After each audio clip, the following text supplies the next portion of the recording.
Bien, Madame Ségolène Royal était déjà au courant du dossier et elle a voulu approfondir beaucoup de points. Et elle a fait preuve de courage, de détermination et de transparence. Alors qu'est-ce qui s'est passé? On a expliqué tout ce que l'on avait expliqué, le sens des différentes procédures, le fait qu'il était scandaleux que GDE ait exploité un site qui était inexploitable. Elle était parfaitement au courant de la démarche de GDE contre les sous-traitants, puisque GDE a attaqué les sous-traitants pour ne pas avoir bien construit le site, elle le savait. Elle était aussi parfaitement au courant de la tierce opposition que l'on avait gagnée. Donc on est parti sur des bases qui ne sont pas habituelles avec des ministres. En général, les ministres ne sont pas très au courant des dossiers. Là, elle était parfaitement au courant. Et ce qui s'est passé au fil de la réunion, c'est qu'au fur et à mesure que l'on donnait des arguments, elle a posé des questions à ses services. Il y avait le directeur adjoint de l'Adréal, il y avait la directrice générale de la prévention des risques, Patricia Blanc, dont je vous ai parlé assez souvent, qui est la grande patronne au ministère des différentes DREAL, et elle s'est aperçue que les différents services avaient été particulièrement aimables, pour ne pas employer les termes qu'elle-même elle a employés avec GDE. Et elle a demandé que donc il y ait des mesures qui soient prises pour inspecter véritablement ce site et s'assurer qu'il n'y avait pas des risques, en particulier hydrogéologiques, comme nous les avons mises en évidence grâce à l'étude de l'université Pierre et Marie Curie. Comme les différents services résistaient un petit peu, elle s'est franchement mise en colère. Et là, je crois que nous avons passé un cap et qu'elle va suivre directement le dossier. Elle a dit qu'elle allait suivre directement le dossier. Et elle a suivi et elle a missionné M. Pierre Laoche, qui, je ne sais pas si vous vous en souvenez, était le médiateur il y a un an, avec qui nous avions bien avancé, qui avait recommandé qu'il y ait une suspension de l'autorisation donnée à GDE. Elle a missionné à nouveau Laoche pour être l'homme qui suivait le dossier. Pour nous, c'est une excellente nouvelle. Il connaît très bien le dossier, il connaît bien GDE, et il nous écoute. Nous avons eu des relations assez fréquentes ces derniers jours avec M. Laoche et avec le cabinet de Mme Royal. Il y a un changement d'attitude total. Elle enseigne même qu'il va y avoir très certainement des changements au niveau de l'Adréal, des représentants de l'Adréal, et que demain, ce seront peut-être d'autres inspecteurs qui inspecteront le site de GDE. Toujours est-il qu'on est resté 1 heure, que l'échange a été extrêmement agréable pour nous, et extrêmement désagréable pour les différents représentants des services de l'État. On en est là aujourd'hui, il y a des instructions qui ont été données, je pense qu'il va y avoir un audit ou des inspections très approfondies sur ce site, et il y avait effectivement un risque d'ouverture du centre de tri, un risque d'ouverture qui, quelque part, était plus ou moins en cours de validation par l'Adréal. Ça, je pense que c'est arrêté aussi. C'est une approche globale de l'ensemble du site, et pas le centre de tri, et pas le centre de stockage. Le centre de tri, il faut savoir que si GDE ouvre le centre de tri d'ici le 24 octobre, il sort du risque de caducité. Il faut savoir que si une entreprise, pendant 2 ans, n'exploite pas un site, l'autorisation tombe. Or, GDE, le 24 octobre 2015, ça fera 2 ans qu'il n'a pas exploité ce site. Et donc, c'est pour ça que M. Moutou veut à tout prix ouvrir le centre de tri. Elle l'a parfaitement compris. Et elle a donné des instructions pour que, de manière tout à fait légale, tous les moyens d'inspection, d'analyse et d'audit soient lancés. Donc, on est maintenant dans une phase tout à fait différente, parce qu'elle a aussi demandé que les associations soient consultées sur toutes les décisions prises par les services. Donc nous serons consultés, nous participerons aux décisions. Ce qui est quand même assez considérable. On est désormais devenus des partenaires avec qui on discute, alors que depuis 3 ans, on se bat grâce aux différentes procédures. Et heureusement qu'on a engagé ces différentes procédures, parce que certains se gaussaient de nos actions juridiques. Ben heureusement qu'elles ont eu lieu, ces différentes actions. Parce que sinon, on n'aurait pas relancé une expertise hydrogéologique, on n'aurait pas eu des expertises préventives environnementales, on n'aurait pas démontré qu'il y a eu une pollution du site, on n'aurait pas obtenu tout ce que l'on a obtenu aujourd'hui. Alors, c'est pas terminé, mais ça prend tout à fait à notre tour. Nous sommes des partenaires adultes avec qui le ministère souhaite que l'on travaille. Et Madame Royal a fini en disant qu'elle souhaitait que le dossier passe par elle. Voilà, donc de manière assez synthétique, 1 heure de discussion, donc on est prêt à répondre à vos questions, bien sûr. Je vais passer la parole à Eric.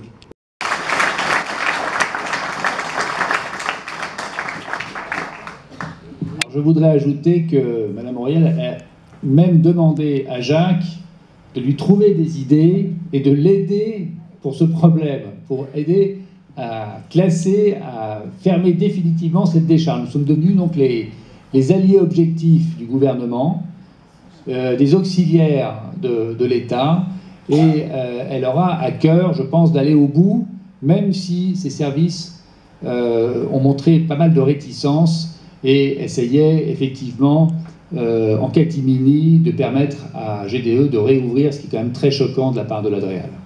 Voilà, bravo à Jacques qui a su mener toutes ces actions depuis le début, avec énormément de conviction.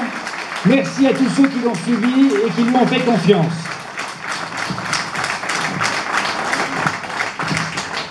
Alors moi, j'ai vraiment pas grand-chose à ajouter parce que voilà, je crois que tout est dit. Mais j'ai été vraiment très très surprise de voir à quel point la ministre était scandalisée par le comportement de l'Adréal, et à tel point que eux, de leur côté, étaient très mal à l'aise. La préfète n'était pas forcément très à l'aise non plus, et la ministre semblait déterminée pour nous accompagner vers une issue qui pourrait nous être favorable. Donc ça fait du bien depuis le temps qu'on s'est battu sur le terrain aussi, nous, jour et nuit, à se fatiguer, à donner notre personne pour enfin on arrive vers une issue qui on voit le bout du tunnel. C'est pas fini, c'est pas encore fini, mais on y vient à grands pas. Voilà. Donc ça fait vraiment du bien. Juste avant de terminer les questions, je voulais juste vous dire que Laurent Beauvais, Karima Deli, bien sûr, et Yves Goisdoué vont venir ici aussi faire un petit débrief, parce que nous n'avions pas le droit d'assister à la conférence de presse qui suivait. Donc eux pourront nous raconter un petit peu aussi ce qui s'est dit, et on attend aussi des nouvelles. Ah, j'oubliais. J'ai rencontré le nouveau colonel Joubert, donc je suis allée le saluer, bien évidemment, et je lui ai dit qu'il fallait quand même qu'il se tienne prêt, que même si les choses, a priori, on aurait, pour l'instant, il semblerait, à l'issue de l'échange, qu'on n'ait pas besoin de bloquer le site avant un bon bout de temps, mais que si jamais il y avait une activité quelconque, qu'on ne serait pas 30 comme au 24 octobre 2013, mais 300 dès le premier jour, parce que beaucoup de temps a passé, beaucoup de choses ont été révélées depuis, et aujourd'hui on a vraiment toute une population qui suit derrière, et que là on ne laissera pas faire. Maintenant, avec tout ce qui est sorti, donc il a pris bonne note. Voilà.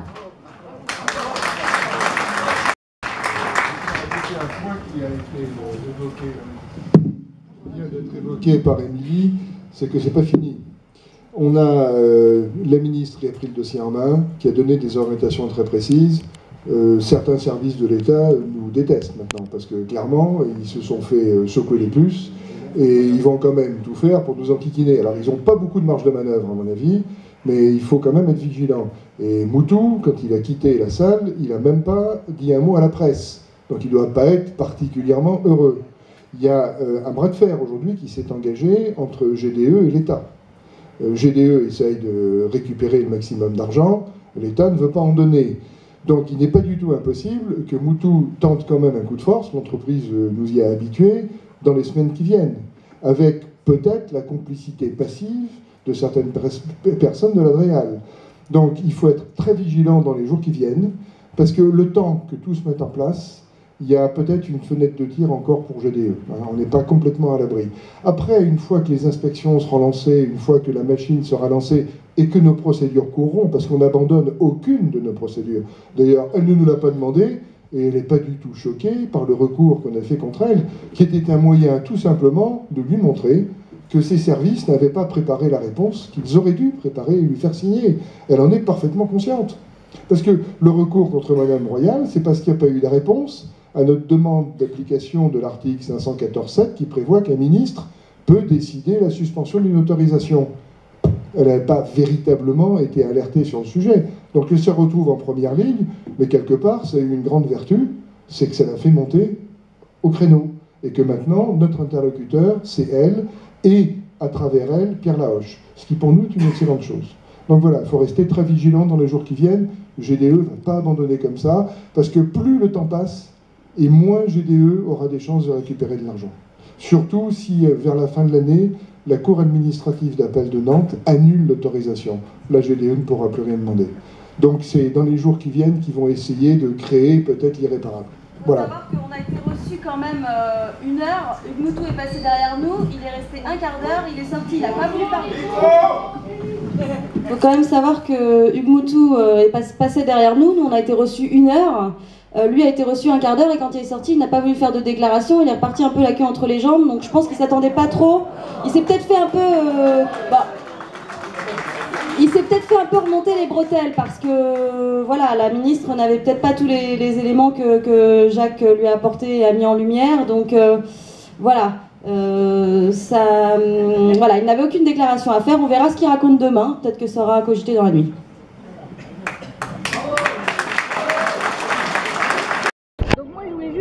Ton ressenti par rapport à ce que tu as entendu pour l'instant? Ici? Ouais. Je pense qu'il ne faut pas vendre la peau de l'ours avant d'avoir tué, même s'il est largement blessé, peut-être mortellement blessé, mais il n'est pas mort. Bien.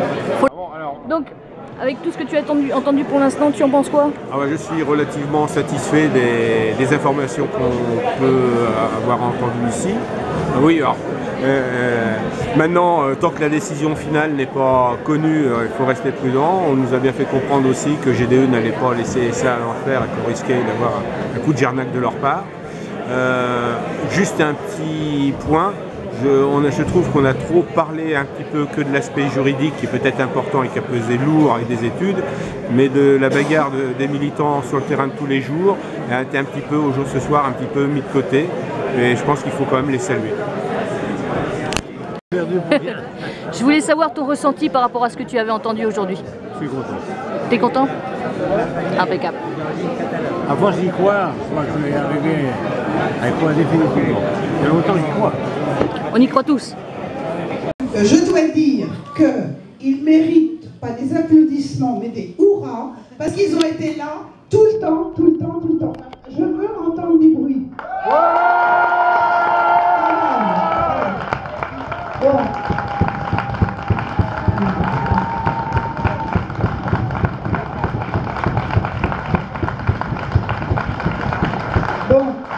Bonsoir à toutes et à tous, c'est toujours un grand bonheur d'être avec vous.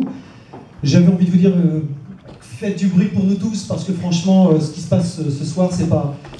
Nous, effectivement, on est présents, mais voilà, c'est magique parce que quand les citoyens se mobilisent, parce que quand on s'organise, parce que quand on refuse, parce que quand on refuse et qu'on donne des vraies raisons objectives à quelque chose qui est inacceptable, eh bien ça peut-être que c'est en train vraiment de marcher.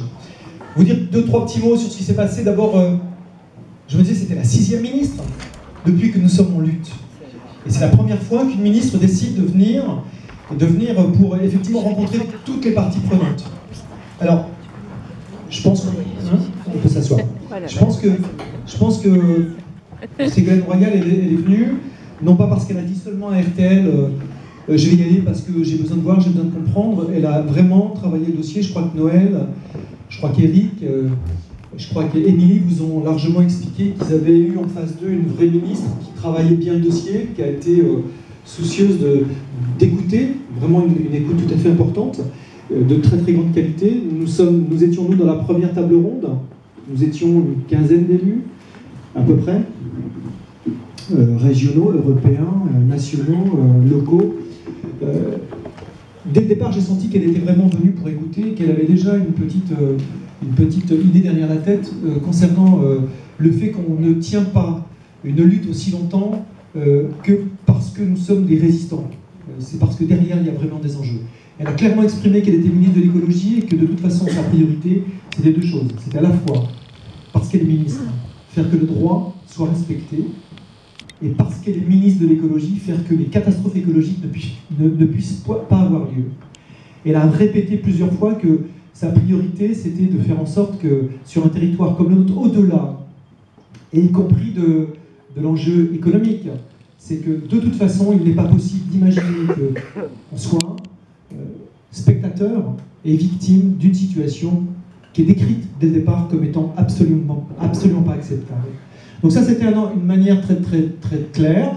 Les élus, moi je suis très fier, hein, les élus, pratiquement tous, ont eu une expression extrêmement offensive pour dire ça ne peut pas se passer. Ça ne peut pas avoir lieu. Parce qu'économiquement, parce que écologiquement, ce n'est pas tenable, ce n'est pas acceptable. Et là, très bien entendu, Yves Guazdou a fait son job, Laurent Beauvais, j'espère que Laurent va arriver. Ils étaient partis avec Ségolène Royal visiter le musée de la dentelle, parce que quand on est ministre, il faut aussi aller faire ce qui se passe dans le Landerneau. En tout cas, ils ont fait le job.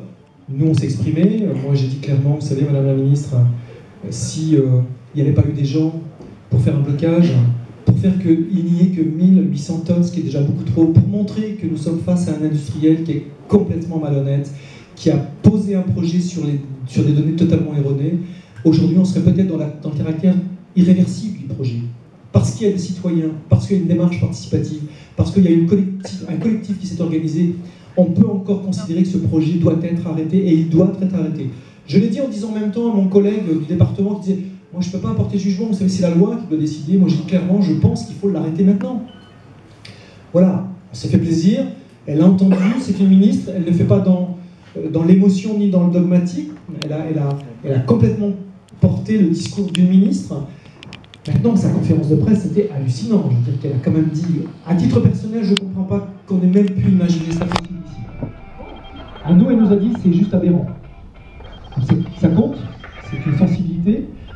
Elle nous a dit en tant que ministre, dans la conférence de presse, si j'avais pu être ministre à l'époque où il fallait faire appel, j'aurais fait appel, c'est une irresponsabilité de ne pas l'avoir fait. Clairement, je crois que c'est important. Elle le dit, au moment où elle le dit, il y a 25 médias du niveau national au niveau local. Elle le dit devant les micros d'RTL, elle le dit devant les caméras. Elle prend une option claire, elle conteste le fait que quand on est ministre, on ne tienne pas compte qu'un préfet a pris une option de considérer que devant ces enjeux-là, il ne pouvait pas être autrement que de surseoir à un projet, de ne pas donner d'autorisation d'exploitation. Et elle a aussi salué le travail, votre travail, parce qu'elle a sorti tous les éléments techniques et objectifs qui montrent que le site n'était pas aux normes, et que malgré le fait qu'il ne soit pas aux normes, il a commencé à être en situation d'exploitation, qu'aujourd'hui, l'entreprise demande à pouvoir, ne demande même pas, considère qu'elle va le mettre en exploitation dans quelques jours, alors qu'il y a déjà, le 22 octobre, une situation qui montrait qu'il n'était pas en situation de recevoir ces déchets, qu'il n'était pas aux normes d'une exploitation sur un site de stockage de déchets de RBA. Donc elle a juste dit que c'était pas possible, que les enquêtes et les études montraient qu'il y avait des pollutions avérées, et qu'en plus, les contre-expertises sur la dimension hydrogéologique montraient qu'il y avait, comme par hasard, une inversion de carte au moment où on donne un droit d'exploitation. Elle dit, mais rendez-vous compte, elle dit ça à la presse, rendez-vous compte, une inversion de carte pourrait avoir aujourd'hui un effet quasi irréversible sur la dimension environnementale, santé publique. C'est une chose qu'on ne peut pas imaginer quand on pense des projets de cette nature. Donc elle dit voilà, parce qu'il y a des gens qui se sont mobilisés, parce qu'ils sont responsables, parce qu'ils ont fait le travail, on a réussi à ne pas être dans la situation d'irréversibilité.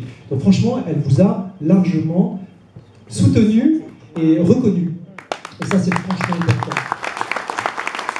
Pour conclure, et avant de passer la parole à Karima, elle ne peut pas imposer tout de suite, le droit ne lui permet pas d'imposer tout de suite la suspension. Elle a juste dit à Moutou, qui est parti vraiment pas content du tout, je vous demande de ne pas commencer à exploiter. Parce que moi j'envoie dès lundi des services d'expertise que nous avons au service du gouvernement pour pouvoir apporter les éléments de complémentarité sur la base de vos propres dossiers. Je vous demande de ne pas commencer. Parce que si vous commencez, ça se passerait forcément mal. Donc voilà, elle ne peut pas surseoir en disant « je suspends ». Elle dit clairement devant les médias, le moratoire est en cours, il s'impose, Un moratoire, ça veut dire qu'on ne fait rien et qu'on attend que les choses se précisent. Et donc, en disant ça publiquement, elle officialise le moratoire que nous avions réclamé. Et très honnêtement, je vois pas comment il peut se passer autre chose que la fermeture définitive de site dans quelques semaines. Voilà.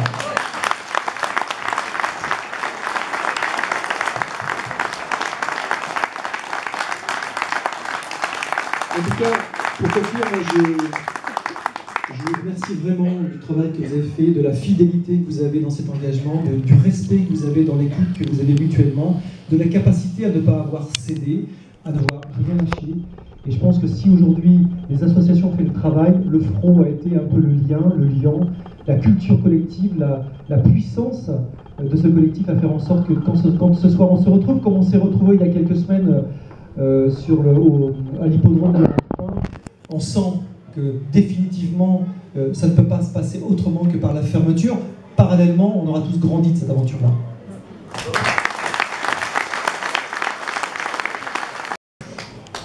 Moi, je suis toujours très contente d'être là. Et je me souviens, il y a 6 mois, j'étais dans la même salle. On faisait un... Ah, c'est à Surdon, c'était c'est Jean-Pierre, pardon. Et au fait, j'avais dit, on se battra pour que Ségolène Royal vienne. Et aussi que le cas de Nonan-le-Pin ne soit pas juste un micro-cas. On avait dit, il ne faut pas que ça reste local, il faut que ça prenne une ampleur nationale. Et bien cette première étape, elle est réussie avec votre boulot de tous les jours. Et donc, ça, c'est qu'une première étape. Parce que Yannick, il a dit, la ministre a été convaincue par les arguments de ce que vous faites depuis plus de 2 ans. C'est-à-dire ses opposants à GDE. Elle a compris, elle a conscience que ce n'est pas acceptable, ce projet. Et elle le dit sous 2 formes. Tout d'abord, lorsqu'on a eu la réunion des élus, moi je lui ai dit, mais Madame Royal, on a la veille de la COP climat, c'est-à-dire cette fameuse réunion sur le sommet, il serait impensable de laisser un désastre écologique en Normandie. Impensable. Ça, c'est la première chose que je lui ai dite. Et la deuxième chose que je lui ai dit, mais vous vous rendez compte, si vous ouvrez ce site, les conséquences que ça va avoir. Alors, Yannick, il a très bien dit, sur le volet de la santé, sur le volet environnemental, mais c'est bien plus que ça. C'est sur tout le territoire, en termes d'activité économique, et aussi en termes réellement de mobilisation. Comment on peut imposer un projet? Alors, parce que je lui ai fait plaisir, je dis, Madame Royal, vous qui aimez bien la démocratie participative, comment on peut accepter qu'un projet soit imposé à la population locale? Et elle l'a rappelé en conférence de presse pour dire, mais ce n'est pas pensable aujourd'hui de faire des projets sans les populations concernées. Donc il y a une étape qui est importante à prendre en compte. Alors c'est vrai qu'elle a dit dès lundi, hop, alors ce qu'elle appelle le BRGM, alors en gros c'est les bureaux d'expertise du ministère, mais j'ai pas compris retenu ce que voulait dire chaque lettre, pardon, en tout cas c'est ça, seront à Nonan, dès lundi matin. Et donc elle est très vigilante parce que son mot d'ordre c'est la transparence sur ce dossier. Elle dit, c'est pas normal que ce dossier, il est un peu bizarre, quoi. Donc, elle dit, toute la transparence doit se faire sur ce dossier, et c'est pour ça qu'elle envoie tous les services dès lundi. Donc, nous, je pense que la prochaine étape, il faut être vigilant. Il va falloir être vigilant. Pourquoi? Parce que ce cas-là, on ne veut plus ni en Normandie, ni en France, ni à l'Europe. On ne veut pas ailleurs. On ne veut pas que ces entreprises détruisent la nature, le patrimoine, mais surtout des filières, et ensuite ont pour conséquence la santé des populations. Ce n'est pas possible. Donc les terres, le territoire, doivent être préservés à l'agriculture, à l'environnement, notamment aussi ici à ces filières équines. Et ce qui est assez hallucinant chez Ségolène, et moi j'ai été un petit peu séduite par ça, ce qui est rare, mais j'ai été séduite par la technicité, notamment de Ségolène, parce qu'elle connaît très bien le dossier. Elle a posé des questions très très pertinentes lorsqu'il y avait la réunion des élus. C'était incroyable. Lorsqu'elle dit, mais attendez, combien cette parcelle-là coûte si vous la revendez? Est-ce que c'est de la compétence du conseil général? Donc elle connaît très très bien le dossier. Maintenant, le mot d'ordre a été donné. Elle a dit, je le dis tel quel, la phrase. Il y a des journalistes dans la salle qui pourront très bien le redire demain dans la presse. Elle a dit, le moratoire existe de fait. Ça veut dire, le moratoire, il est là, il s'impose dès ce soir. Il ne faut pas seulement un moratoire. Maintenant, il faut se battre, parce que tout à l'heure, quelqu'un a dit, ah, Karima, on a presque gagné. Non, non, on n'a pas encore gagné. On gagnera lorsque ce sera fermé. Merci beaucoup.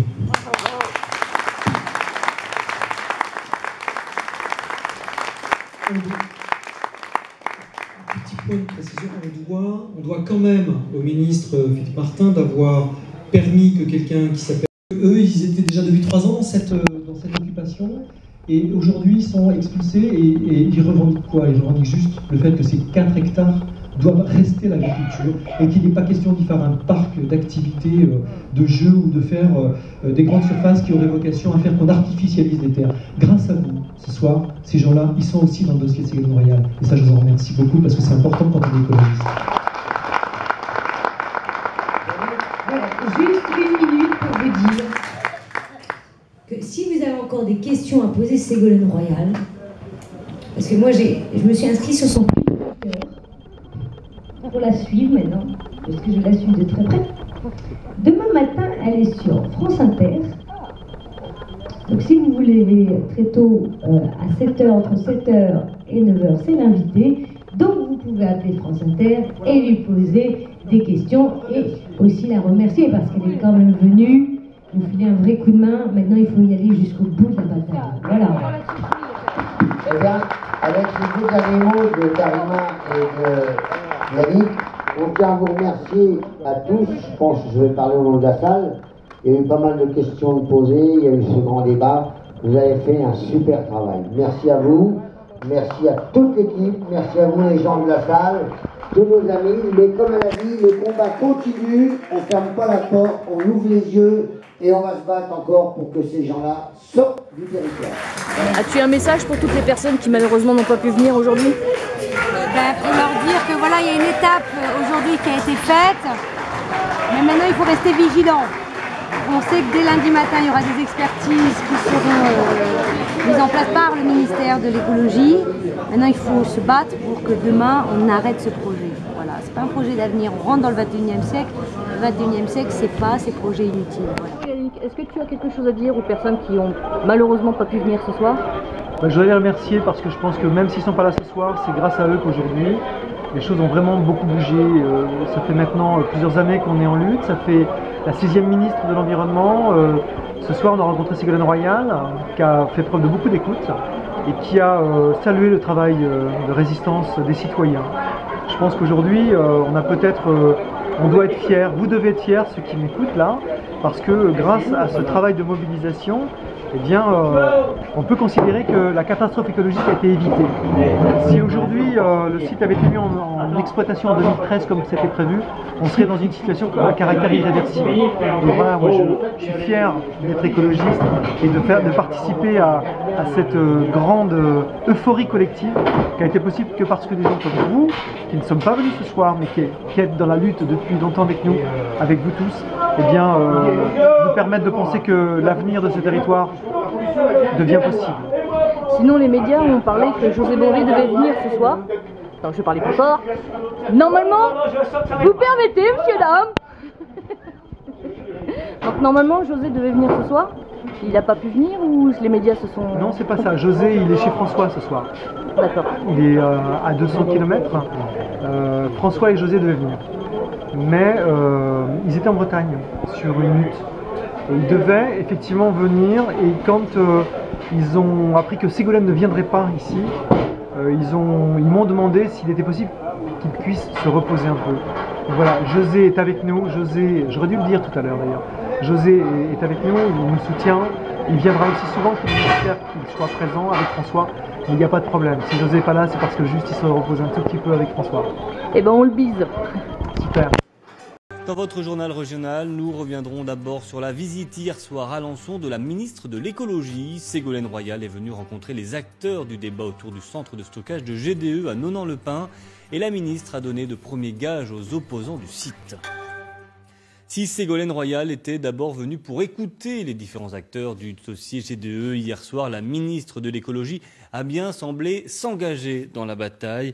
Aucune décision définitive n'a véritablement été engagée. Pour autant, la ministre a annoncé plusieurs mesures pour faire toute la lumière sur les risques liés à ce projet. Catherine Béra, Cyril Duponchel. Elle n'y est pas allée de main morte hier, Ségolène Royal, parlant de complaisance, voire de connivence entre les services de l'État et l'entreprise GDE, mais elle est clairement décidée à remettre les choses à plat. Ce que je veux faire, c'est toute la vérité sur ce dossier dans lequel il y a beaucoup de contradictions, il y a beaucoup de zones d'ombre.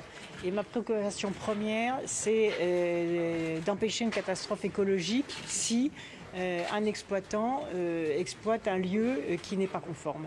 Dès lundi, une inspection nationale sera lancée sur le site de Nonant-le-Pin, menée par le BRGM. Côté règles du droit, la ministre veut laisser à la Cour administrative d'appel de Nantes le soin de se prononcer sur l'autorisation d'exploitation délivrée par le tribunal administratif de Caen en 2013. Je vais déposer un mémoire avec l'ensemble des éléments dont je dispose, un mémoire qui va aller dans le sens de ce que demandent les associations, je ne vous le cache pas. Et à ce moment-là, nous verrons quelle sera la décision de la Cour d'appel. À l'issue de leurs entrevues respectives, élus et associations se sont dit bluffés par la capacité d'écoute de la ministre et par sa grande connaissance du dossier. Je connais un certain nombre de ministres. Je dois avouer que c'est la première fois que je vois un ministre entrer autant dans un dossier qui est quand même très technique. À aucun moment, elle n'a dit que le dossier était complexe au plan juridique. Elle a parfaitement compris notre démarche juridique et judiciaire. C'est une démarche d'association qui était, je dirais, acculée par une décision du tribunal administratif dont l'État n'avait pas fait appel. Et nous avons progressivement démontré qu'il y avait des dangers majeurs pour la région, des dangers de pollution des eaux et des dangers pour tous les élevages et toutes les activités économiques de la région. Hugues Moutou, le directeur général de GDE, n'a passé que 20 minutes avec la ministre et s'est refusé à toute déclaration à sa sortie. Ségolène Royal lui a vivement déconseillé de rouvrir le site en septembre. Et les opposants au site de Nonant-le-Pin ne s'y sont pas trompés. Réunis en soirée à proximité du centre GDE, ils ont montré un certain optimisme à l'issue de la réunion, mais les associations savent que rien n'est encore joué. Sur place, Catherine Béra avec Nicolas Corbar. Hier, les habitants de Nonant-le-Pin ont offert un magnifique cas concret de démocratie participative à Ségolène Royal. Par leur mobilisation quotidienne, leur détermination, leur persévérance et leur sérieux, ils se sont fait une alliée de poids dans le combat qui les oppose à GDE. La ministre de l'écologie ne pouvait qu'être sensible à leur action citoyenne. Nous avons rencontré une ministre étonnamment humaine et à l'écoute. Elle est tombée de surprise en surprise au cours de la soirée. Les Nonantais et les associations qui les représentent sont désormais considérés comme des partenaires à part entière, fiables et dignes d'être consultés sur toutes les décisions à venir. Ainsi en a décidé la ministre qui s'est dite indignée par la façon dont on les a traités. Certains se gaussaient de nos actions juridiques. Heureusement qu'elles ont eu lieu, ces différentes actions. Parce que sinon, on n'aurait pas relancé une expertise hydrogéologique, on n'aurait pas démontré qu'il y a eu une pollution du site, on n'aurait pas obtenu tout ce que l'on a obtenu aujourd'hui. Alors, c'est pas terminé, mais ça prend tout à fait à notre tour. Nous sommes des partenaires adultes avec qui le ministère souhaite que l'on travaille. Oui, on est satisfait. Maintenant, il faut garder la tête froide et attendre les résultats. Ça va encore être long, certainement. Ça valait le coup de se battre ? Ça vaut le coup. Et s'il faut encore monter des nuits, bien on va encore en monter. Bien sûr, GDE n'a pas dit son dernier mot, mais hier soir, il soufflait comme un air nouveau sur Nonantlepin, cette sensation unique de se sentir légitime dans un combat collectif où l'on ne donnait pas cher du pot de terre. Merci à vous, vraiment, et on reste à vos côtés, ça continue, et bravo à vous. Merci.